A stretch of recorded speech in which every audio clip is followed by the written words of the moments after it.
with the teleprompter, but I want to underscore what Jay just said, which I think is very, very important. Presidents use the State of the Union and they use human props to underscore really the tapestry that they're trying to weave to the American people. And it was very much, as you said, the good guys against the bad guys, the good first responders, the bad hurricane, the good people fighting MS-13, the bad criminals. And it was very interesting that throughout the entire speech, that cadence went through from beginning to end. Ron Christie and Jay Newton-Small, thank you so much for now. Please do stay with us. But joining me now from the US Congress building on Capitol Hill is Representative Steve Russell, a Republican from Oklahoma. Congressman Russell, thank you so much for joining us. What did you make of the president's speech, the new American moment? Well, I thought it was a good reminder to lawmakers that reconnected us to who America belongs to, and it's her people. Everything from those that protect us to those that manufacture to those that serve abroad in our military. I thought it was a really good reminder. He wanted to reground us, and I think he accomplished that. Congressman Russell, the president was reaching across the aisle to Democrats on immigration reform, on infrastructure. But given the difficult relations you have with Democrats at the moment, do you think anything will come of those overtures? Well, I hope so. There's a lot of common ground when it comes to the immigration issues. I would hope that we as the legislative branch could exert what we believe would be the solutions. After all, it is in the Constitution that it is the Congress that sets immigration policy. The president, it was important for him to lay out his priorities. Whether or not people on either side of the aisle agree with that, you have to have a starting basis, and he laid out what his points were. And the president has been criticised for being divisive. He has very low approval ratings for someone just a year in. What did you feel about his tone tonight, which was so different from, say, that American Carnage inaugural a year ago? Did you like the change in tone? Well, I think what we've seen in the last year is that in the really big items that the president, if he makes big appearances, we saw it in Davos recently, we saw it tonight. We've seen it when he's hosted major heads of state or when he's been abroad. He steps up to the plate. He knew that that was a moment tonight, and so he acted presidential. And Congressman Russell, what did you make of the president saying he's going to keep Guantanamo Bay open so that terrorist suspects can be there? As someone who has put some individuals in there in my previous military experience, I think he prefaced it by saying that they are unlawful. They don't abide by the Hague and Geneva Conventions. They're transnational. They don't abide by the law, and therefore they're not afforded those same protections. And I thought it was important that he prefaced that before he made his announcement. Congressman Steve Russell, thank you so much for joining us from Capitol Hill. So that was the response there from one Republican congressman. And we have to remember, of course, as we await the Democratic response, which interestingly will be coming from Joseph Kennedy of Massachusetts, a scion of that great Democratic family. But we have to think about the way this speech fits into the political landscape of this year, don't we? Because, Ron, Republicans have a difficult landscape heading up to those midterm elections. Did the president's speech do anything tonight to help them out? Well, I think it certainly shored up the base. I mean, the president's base wants to hear about strong immigration. I'm just looking right now. The White House is putting out talking points and saying Trump protects America. Trump's foreign policy protects America. It's, again, make America great again. And I actually think the Republicans are in much better shape. The Democrats have to defend 26 seats in the Senate, and 10 of those Trump won by double digits. So the question remains, what happens in the House? You have 33 members of the House of Representatives who are Republicans who said they're going to retire. What happens in those moderate swing districts with the president's speech tonight? Did he win over some Democrats and independents? Well, that's the question. And Jay, it's a difficult moment, isn't it, for Democrats, because they have criticised the president's character, and I think we're going to see that coming up in the Democratic response. But if his story about the economy, the new American moment, resonates with voters, could the landscape change for Democrats and the wave evaporate? I mean, we'll see for sure what happens, and that's certainly what he's betting, particularly in April when people start to get their tax checks back and see the effect of tax reform, that some of those numbers, which are really terrifying to Republicans right now, are going to begin to change. And certainly this speech, I think, struck such a note. It was almost Reagan-esque in the morning of America, the optimism in the speech, as compared to, say, his convention speech, which was doom and gloom and midnight in America and everything is going wrong.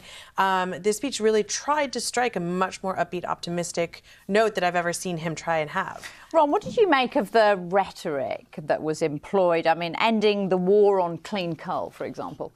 You know, I'm always leery when presidents talk about war when they're not talking about putting our men and women in uniform in armed conflict.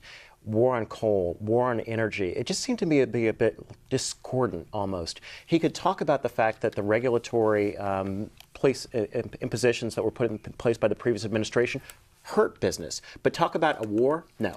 Ron Christie, thank you so much. And we can go now to the Democratic response. Thank you. And this is Joseph Kennedy, Congressman of Massachusetts. Good evening, ladies and gentlemen.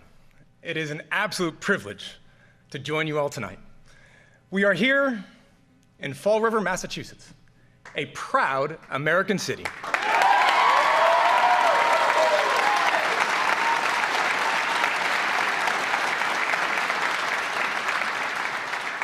An American city built by immigrants.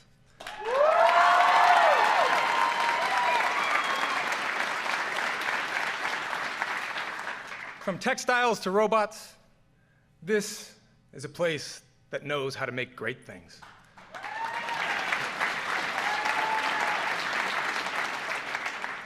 The students who are with us here this evening in the Auto Tech program at Diamond Regional Technical School carry on that rich legacy.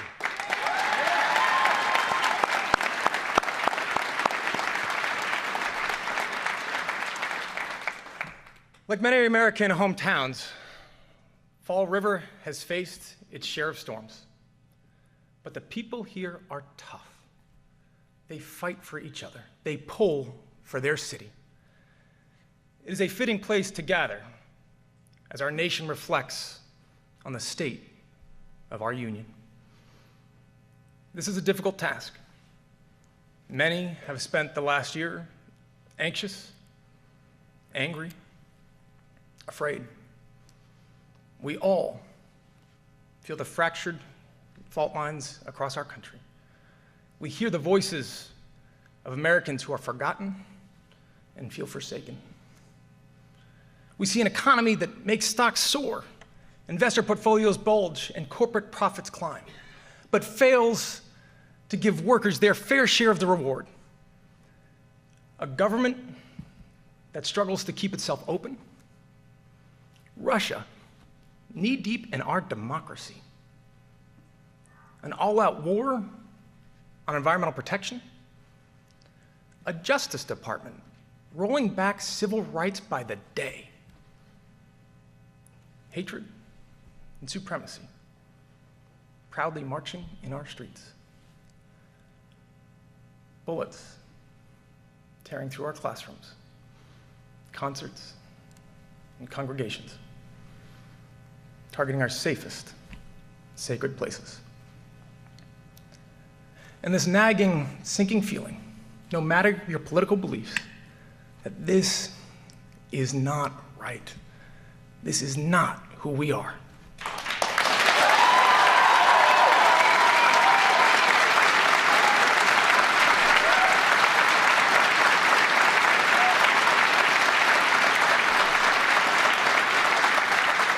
Folks, it would be easy to dismiss this past year as chaos, partisanship as politics. But it's far, far bigger than that. This administration isn't just targeting the laws that protect us. They're targeting the very idea that we are all worthy of protection. For them, dignity isn't something you're born with, but something you measure by your net worth, your celebrity, your headlines, your crowd size. Not to mention the gender of your spouse, the country of your birth, the color of your skin, the God of your prayers. Their record is a rebuke to our highest American ideal, the belief that we are all worthy, that we are all equal, that we all count in the eyes of our law and our leaders, our God and our government. That is the American promise.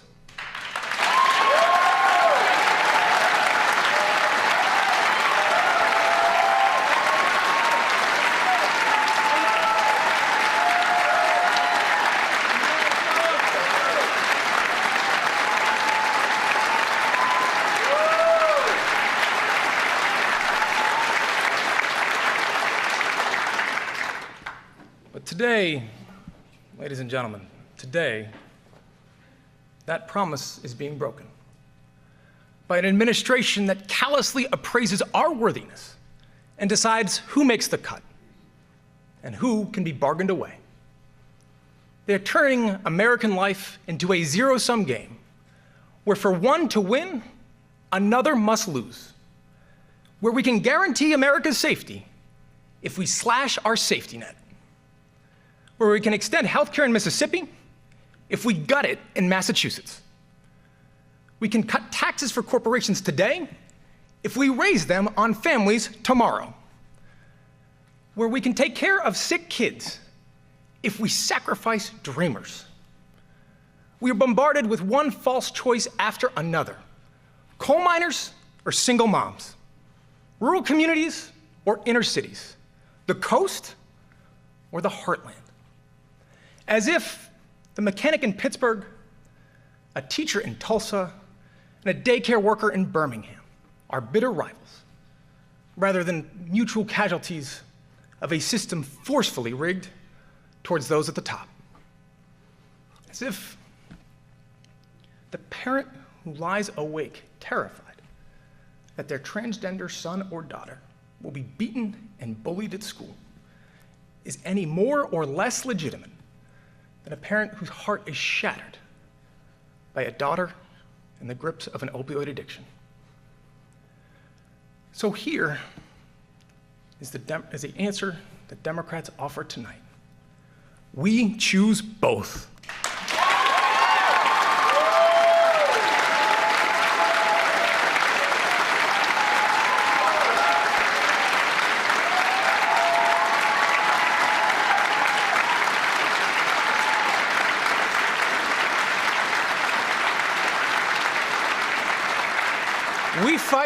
We fight for both, because the greatest, strongest, richest nation in the world should not have to leave anyone behind.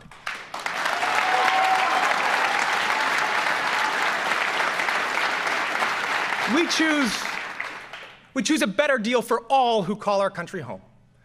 We choose a living wage and a paid leave and affordable childcare your family needs to survive. We choose pensions that are solvent, trade pacts that are fair, roads and bridges that won't rust away, a good education that you can afford. We choose a healthcare system that offers you mercy, whether you suffer from cancer or depression or addiction. We choose an economy strong enough to boast record stock prices and brave enough to admit that top CEOs making 300 times their average worker is not right.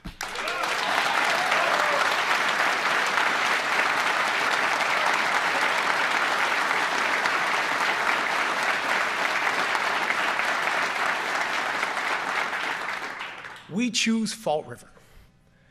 We choose the thousands of American communities whose roads aren't paved with power or privilege, but with an honest effort, with good faith, and the resolve to build something better for your kids.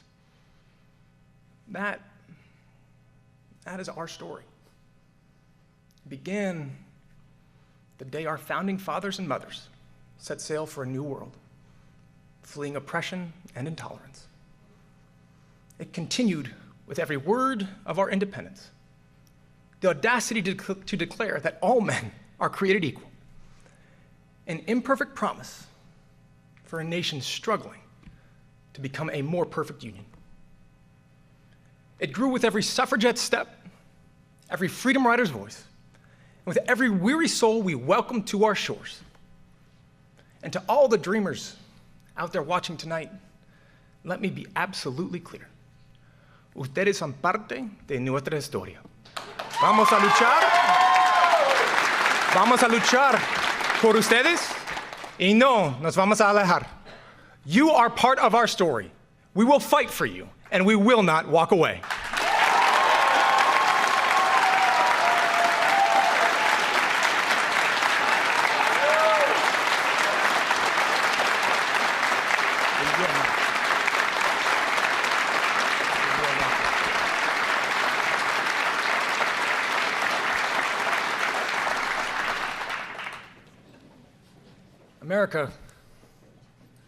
we carry that story on our shoulders.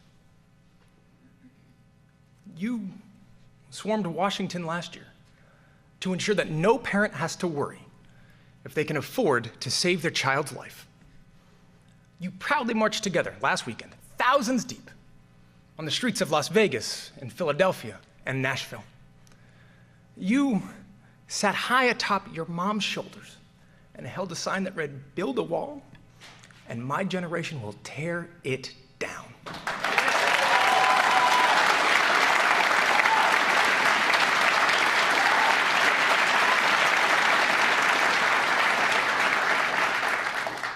You bravely say, "Me too." You steadfastly say, "Black Lives Matter." You wade through floodwaters, battle hurricanes, brave wildfires and mudslides to save a stranger. You battle your own quiet battles every single day. You drag your weary bodies to that extra shift so that your families won't feel the sting of scarcity. You leave loved ones at home to defend our country overseas or patrol our neighborhoods at night. You serve, you rescue, you help, you heal. That, more than any law or leader, debate or disagreement, that is what drives us towards progress. Bullies may land a punch, they may leave a mark, but they have never, not once in the history of our United States, managed to match the strength and spirit of a people united in defense of their future. Politicians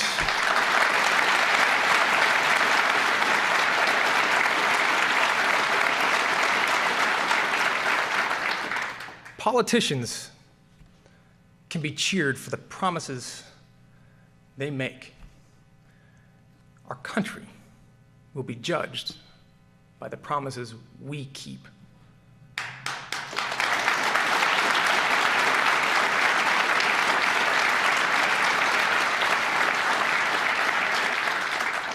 That is the measure of our character.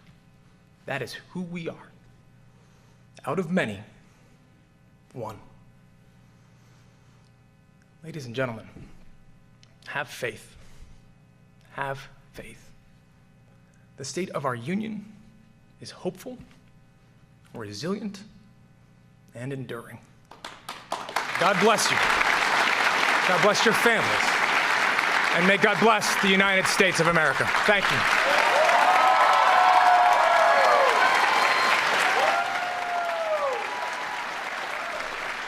And that's Joseph Kennedy there, giving the Democratic response to the State of the Union, a congressman speaking there in Massachusetts. He's a member of the famous Kennedy family. His great-uncle, John F. Kennedy, was president. Well, let's speak now to our North America editor, John Sopel, who was listening to President Trump's first State of the Union address and just there to Joseph Kennedy. John, what was your assessment of Donald Trump's speech tonight? I thought it was a very well-constructed speech. I thought it used the kind of people in the gallery, the people with astonishing life stories to tell, very well to tell other stories about the vision that Donald Trump had for his America.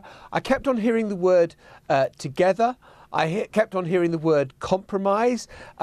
And I suppose that an awful lot of people will think, well, hang on, from what I've heard of Donald Trump in the past year, where often he has been divisive and polarising and appealing to his base, this felt much more like a speech to reach out to America, to wherever you are, whatever your circumstances, the American dream is there for you if you work hard and play by the rules. And I've got to say that I think that this could have been delivered by any mainstream Republican. It seemed a very long way away from kind of the American carnage speech that we got at the inauguration.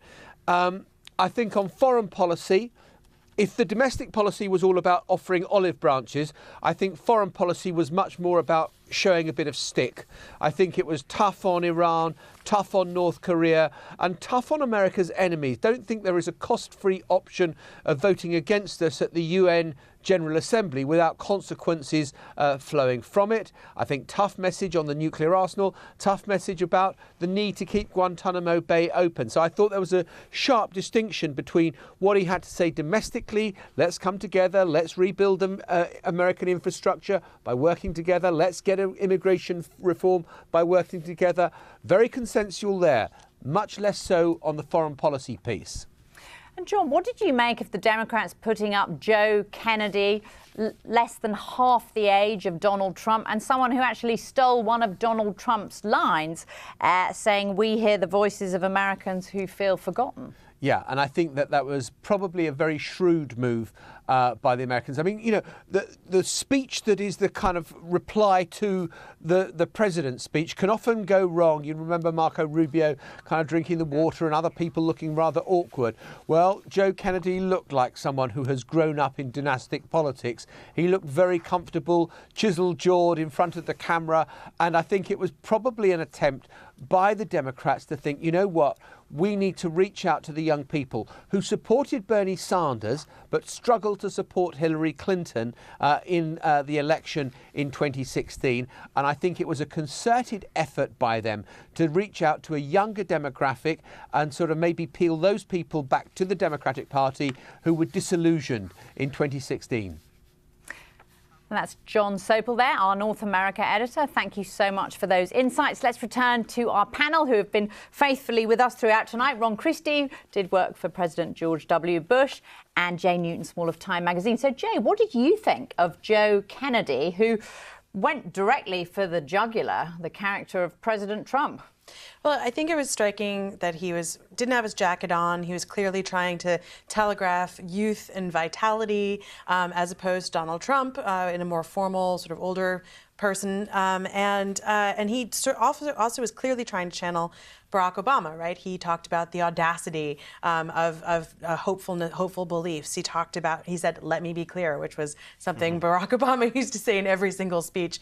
And just the way he spoke, the cadence of his speech was definitely, having covered Obama for many years, very similar to sort of Barack Obama speaking. And I think that's on purpose, right? They're trying to channel that younger, new generation, let's turn the page, let's go for something else kind of spirit. And he still has that celebrity, right? The Kennedy mystique, the Camelot celebrity. And so, and I think he did do better than most people. It's definitely a hard speech to give.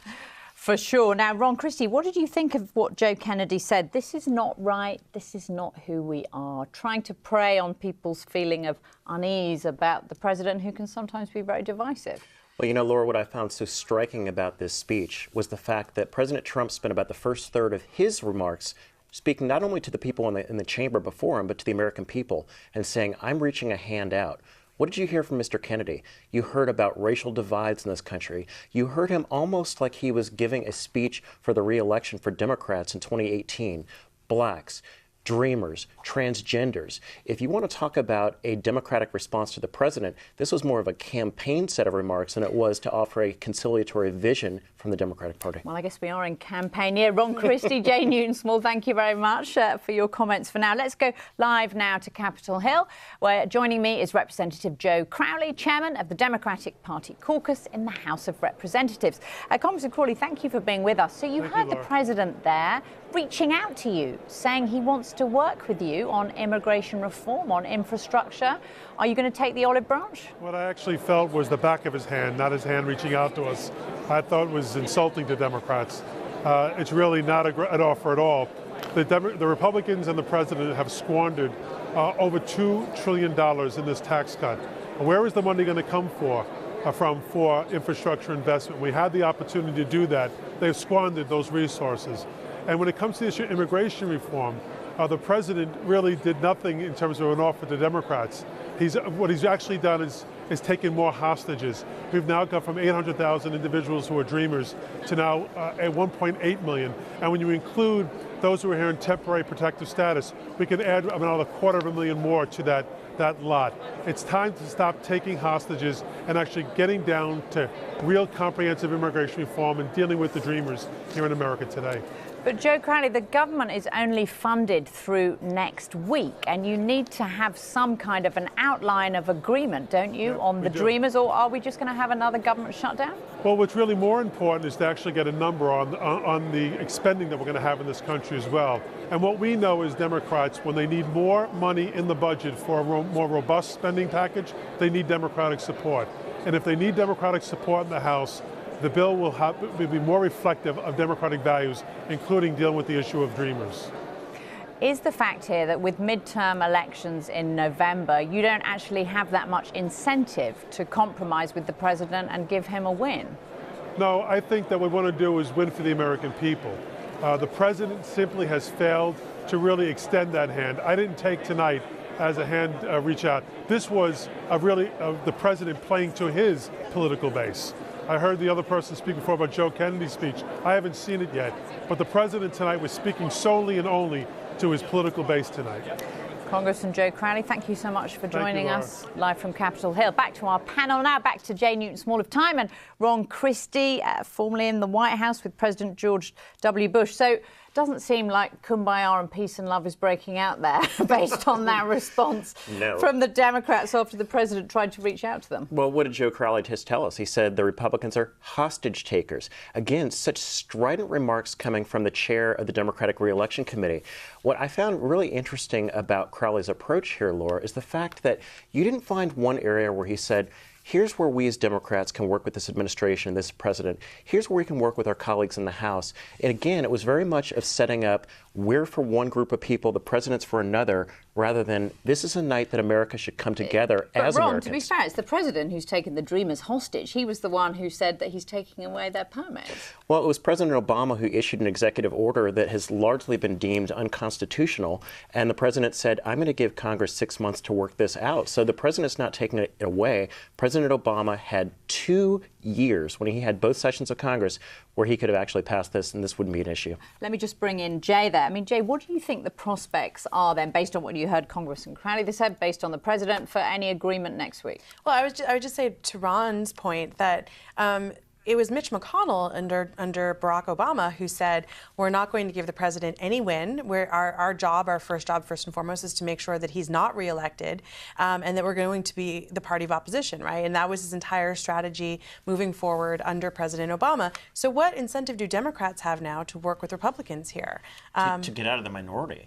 I mean, being in the minority is a really tough place to be, Jay. And I think that if they could find a way to extend an olive branch, extend a hand, they might actually find a way to say to the American people, let's put us back in the majority. Ron Christie, Jay Newton-Small, thank you so much. We'll go live now to Capitol Hill, where Senator Jeff Flake, the Republican from Arizona, joins us. Senator Flake, you have been a noted critic of the president. What did you make of his speech tonight? Well, it had its moments. Some of it was unifying, certainly. The references to folks in the gallery, examples of heroism, that's certainly unifying. Some of it was decidedly not. A lot of the immigration discussion was kind of more negative, and that was unfortunate.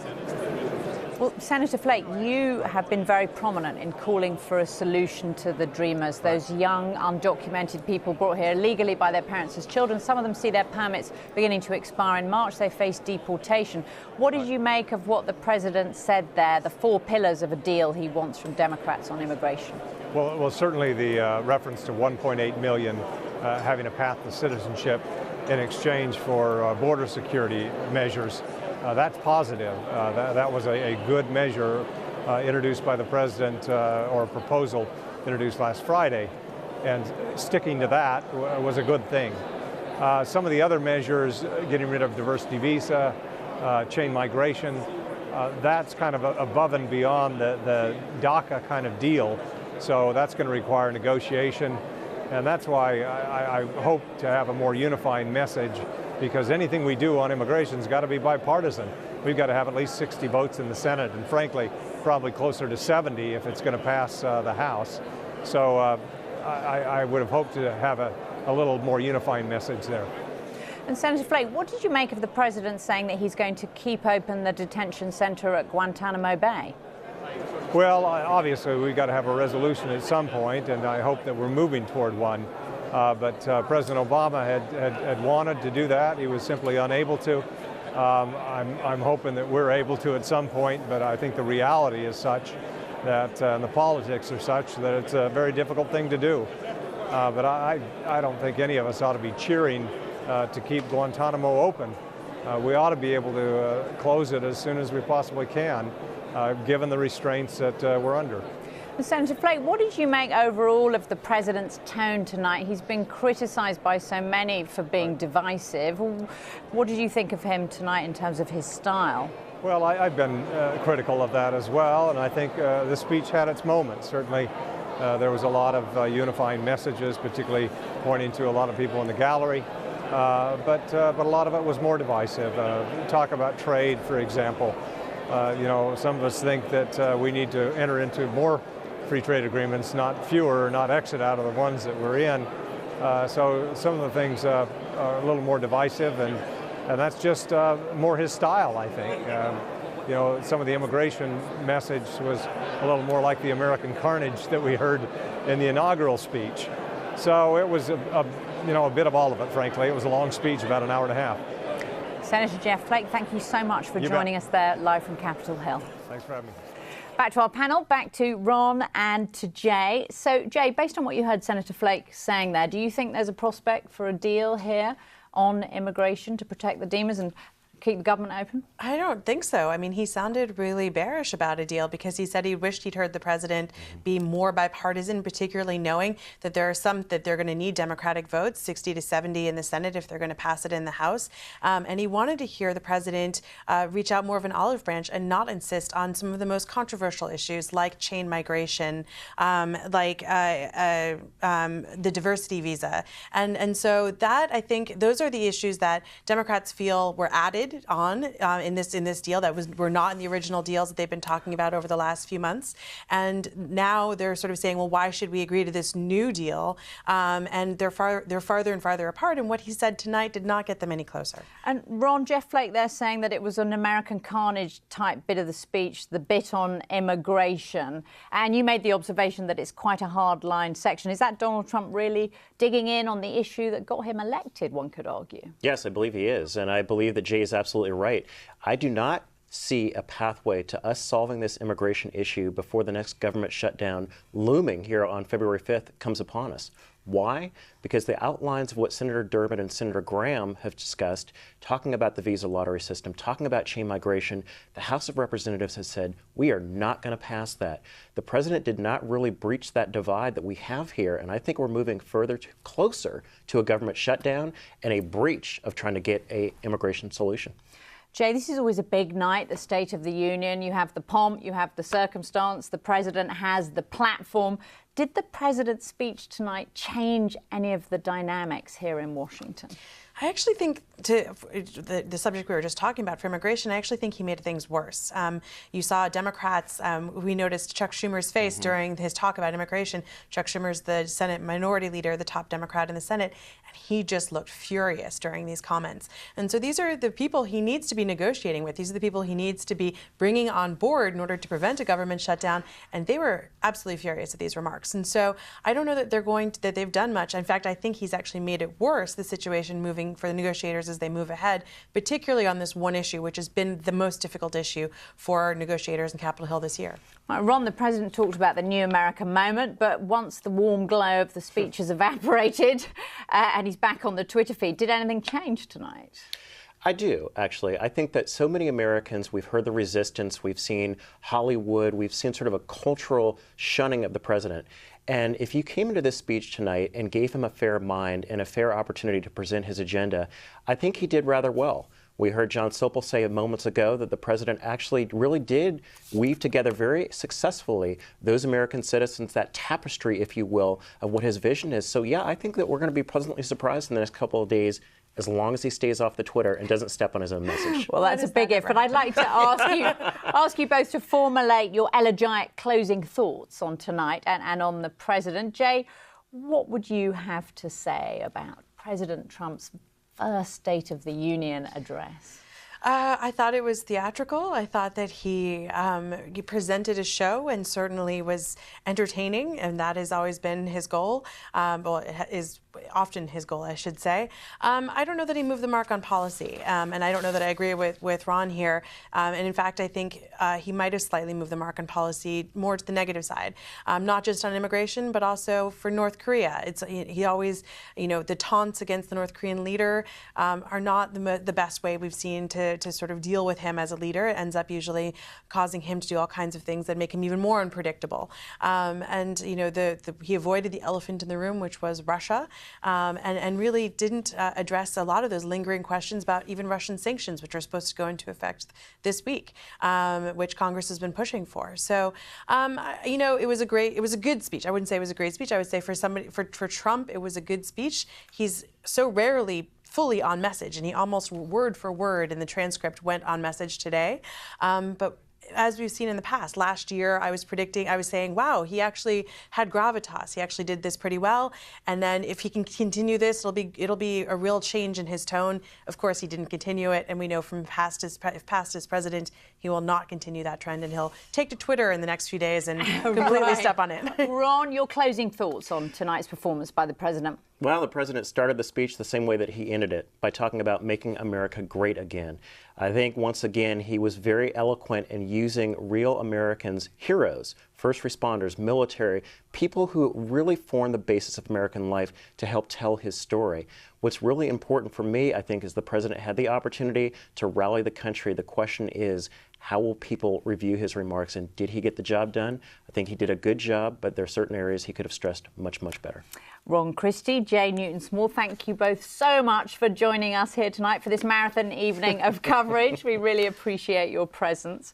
So that's all from us here in Washington. Thank you so much for joining us for this BBC News special on President Donald J. Trump's first State of the Union address. I'm going to hand you over now to the capable hands of my colleague Mike Embley, who's over the pond in London. Mike.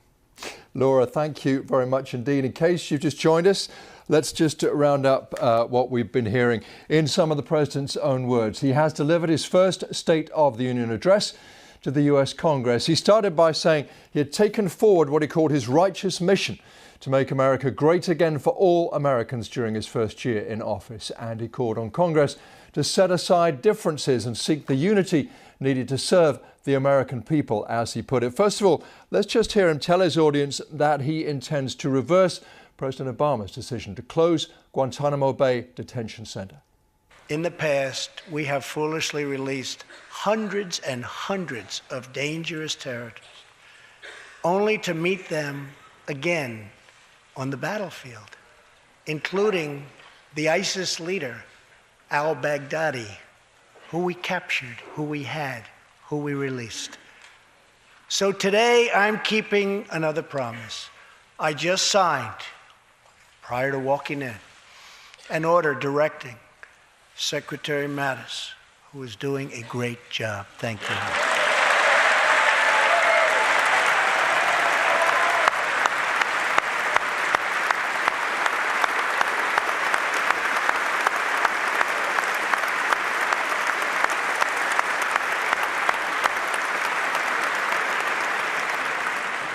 To re-examine our military detention policy and to keep open the detention facilities in Guantanamo Bay.